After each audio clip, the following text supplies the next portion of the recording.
په زرهاوو اټکونه وکوئ، په زرهاوو بریدونه وکوئ، زه به هېڅکله ارامه کښېنم نه. خو خلک د افغانستان خلک په ټول کې د افغانستان ولس چې زما څخه غوښتي دي چې ګلالۍ که په څه په د کمنټونو له لارې ول که د فزیکي شکل باندې ول چې هغوی په رښتیني ډول په رښتیا ګلالۍ وی له ما نه وایي چا پوښتنه ونه کړه چې زه د چش لپاره جنګېږم، کوم شي سره جنګېږم، خو د توري له کوتک سره جنګېږي نو د چش سره جنګېږي. نو زه په دې کالو کې ځان راحت احساسوم، یعنی چې زه خوشحاله یم، امن کې. کریمه ګلالۍ اوس هغه اوس لګیا ده خبرې دلته په فرانسه کې اوس په یو سینما کې کار کوي، په یو فلم باندې کار کوي. غواړي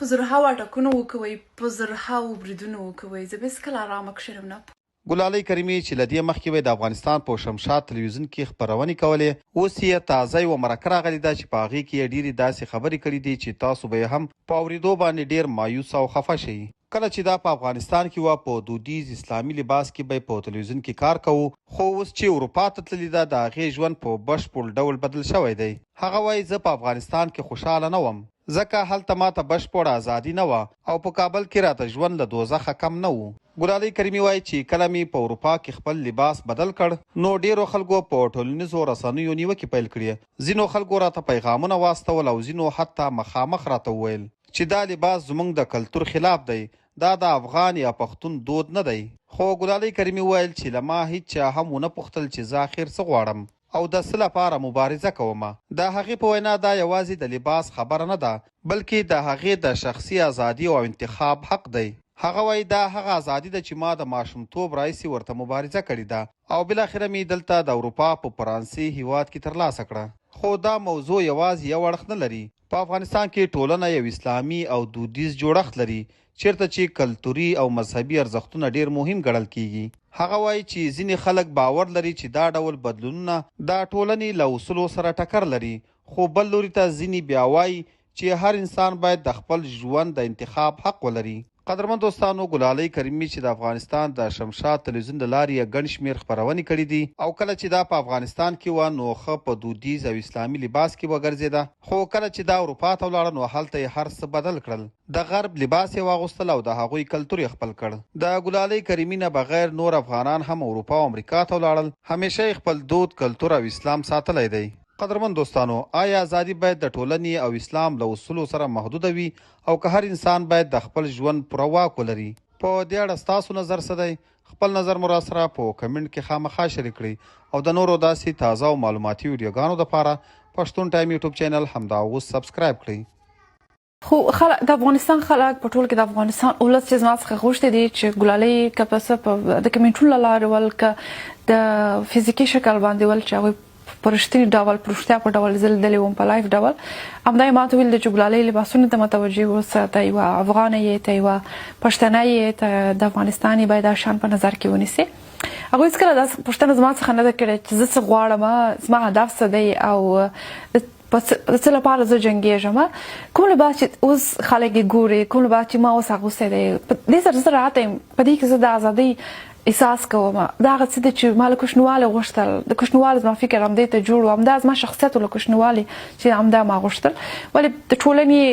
محدودیتونه ول، د ټولنې ستونزې ولې چې زه دې ته جوړه نه سوم چې په هماغه شکل ژوند وکوم. نو اوس چې کوم لباس اغوندم، څنګه لباس چې زما دی، همدې سره راحته یم، همدې سره د خپلواکۍ او ازادۍ احساس کوم. ګلالۍ اوس هغه اوس لګیا ده خبرې دلته په فرانسه کې اوس په یو سینما کې کار کوي، په یو فلم باندې کار کوي. غواړي چې په هغې کې د افغانانو په کلچر او په هغه باندې خبرې وکړي.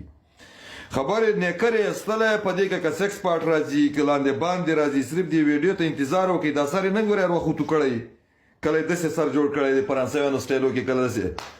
دا اوس د افغانستان د نجونو او د افغانستان په حالاتو باندې فلم ډکوي، داسې په زوروره کچه باندې دې غواړي چې در په دره لیکي. کریمه ګلالۍ چې 20 کاله پوس حجاب کې ځان ساتلی و، نن به خبره دا د نجونو کومه بیټه خرابه بله ورسره د لنډغرو کومه بیټه خرابه ورسره، دا به اوس د افغانستان په کلچر خبرې کوي، د نجونو په حق کې به حقوق کې به خبرې کوي. دا دوه ګوتې کوس تا کوس د خرې وغی، تا کوس د خرې وغی.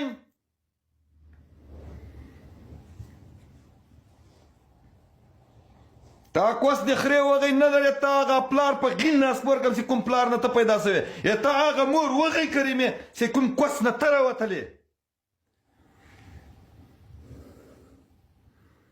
وای جبارخیل کنزاکي دقه نومې جار سي درته کومې تاسې په ښځه غین بوزمه دغه نومې جار تاسې ښځې وغی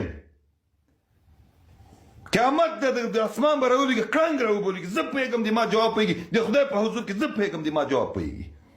ته څوک یې ته ماته وایې کنزاکې دغه نومې جار سي کومه دې کونیانو ته څه شی وایي دې د کوسپتیري لورګانو ته څه شی وایي تاسو چی ورته وایم زه خو شیخ الحدیث نه یم چې زه اوس قرآن شریف ورته شروع کړم مصالې ورته شروع کړم ګلالۍ ویله مانه وایي چا پوښتنه ونه کړه چې زه د چش لپاره جنګېږم کوم شي سره جنګېږم خو د توري له کوتک سره جنګېږي نو د چش سره جنګېږي نو زه په دې کالو کې ځان راحت احساسوم یعنی چې زه خوشحاله یم امن کې نو ته په افغانستان کې چیرته داسې د ښه سړي لور ولې دا خو معلومه خبره ده چې هلته د شمشاد ټي وي پالیسي داسې وه چې د پردې مخې ته چې راځي نو باید ته هغه افغاني کلچر سره یعنی افغاني کلتور سره او د افغاني جامه کې به راځي نور خو ټولو ته معلوم دی نو په شمشاد ټي وي کې چې چا کار کړی داسې یو کس به نه وي چې تا هغه نه یي لمبولی دا خو معلومه خبره ده که پروډیوسر و که کیمرامین و که ډایرکټر و که هر څوک و په خاصه توګه بیا ستاسو د خپرونې رئیس او هغه چک منیجر هغې خو ته داسې ولې لکه نکاح کړې ښځه که شپه یې زړه یې غوښتو که ورځ یې زړه یې غوښتلو معلومه خبره ده چې په رسنیو کې چې اکثره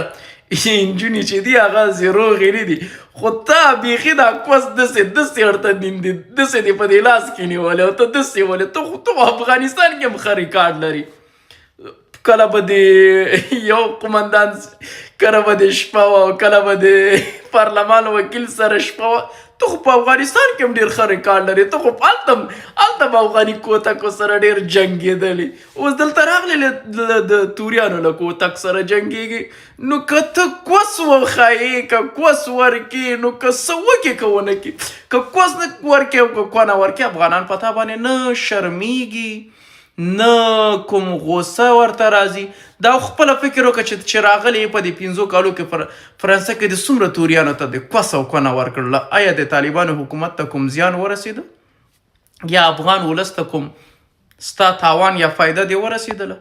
هو یو دغه یو شرم لوښی وي او تاسو ویلي چې افغان یم او هلته د کوس ورکولو نو ګلخانانو او ځینو نورو مخالفینو به ویلي وای چې دغه دی دا یو افغانه ده او کس ورکوي نو هغه د افغانستان تذکره یې هم درنه واخیستله ستا پاسپورټ یې هم هغه کړو درنه نو ته اوس افغانه نه یې ته یوه کنجره یې ته یو کوتک سره لګېدلی یې او ته خپله وایې چې زه چش لپاره جنګېږم ته د توریانو سمرسیبل سره جنګېږي نور د چی سره جنګېږي داسې ته نه یې چې داسې کوم شخصیت ته نه یې داسې کوم یو سیاسي شنونکي ته نه یې داسې یو سیاسي څهره ته نه لرې داسې عالي قدره ته نه یې داسې لوړې زده کړې تا شم الکوزی په خپرونه کې راسره ده الکوزی صاحب په خیر راغلی خپرونې ته خیر اوسې ګلالۍ جان په خیر راغلی یاست څنګه رواني څنګه وه ولا ښه دی ورځ په ورځ دلته کابل رش ډېرېږي دا بندي کې خو بند نه پاتې سوي یاره ډېر نه یې پاتې سوي ښه هر وخت چې مالکوزی صاحب زه وینم ډېر داسې لاسي غاړې اغوندی دا په کور کې درته څوک جوړي کوم خاص کس درته ډالۍ کوي که نه خپله یې اخلی اول خو ګلالۍ د دوستانو ته یو سلام وړاندې کړو بسم الله الرحمن الرحیم د ټولو مخکې د لمر ماښام خپرونې کارکوونکو او د افغانستان شریف او مجاهد ولس ته که مسافر دي او که داخل په افغانستان کې دي ټولو ته سلامونه وړاندې کوم او خدای دې وکړي چې خوشحاله او کامیاب او بریالي اوسئ واقعا هم ګلالۍ جانې موږ خو داسې نه یې لکه ته چې ځان دې په دغه تلویزیونونو کې زوړ کړي نه کوزده کوې نه واده کوې موږ خو الحمدلله کوزدې لرو بس غاړې را جوړوي ګنډونه را جوړوي ورته اغوندوې لاس غټ الحمدلله مو لاس بېغور مو راک خیر د زبې مو وکړه نو مجبوره یم دا هم بیا د ښځو د لاسه برکت یې والکوزی نو خو دا کیسه ده خو موږ دغه وشته یو ځای خوره واده وکړه چې موږ د مرکه چیز په دا ولور کې موږ ته یو شی راورسېږي نه ته به زما د خوا یې که به د زم د یا نو زه خو د دواړو خوا کېږم نه دی ته خو موږ ته دغه خور مو بلل کېږي نه په دې زه خو درته ګرانه یم اوس ته به د زوم د خوا یې که به د زما د خوا دواړو نیم به زه هم به زوم څه دغه شیرینی هم به ستاسو شیرینی ول تا د میړه نه پیدا کېږي هغه به وروره دغه شمشاد سره رالی دلته د شمشاد دلته او هېڅ څوک هم نشته ولا دا خپله نه غواړي سناتور صاحب دا خپله نه غواړي وایم خو زه به دغه کار وربرم دا خو شرعي مسله ده اوس خو طالبان هم خاوندان ډېر راغلي دي خو خبره ده طالبان هم راغلي دي باید شریعت زه په اماراتو کې به وکړم. دا خو دغه کېږي باید اول افلاطه نکاح وکړي الکوزی صاحب په اماراتو کې به وکړم هلته لیرې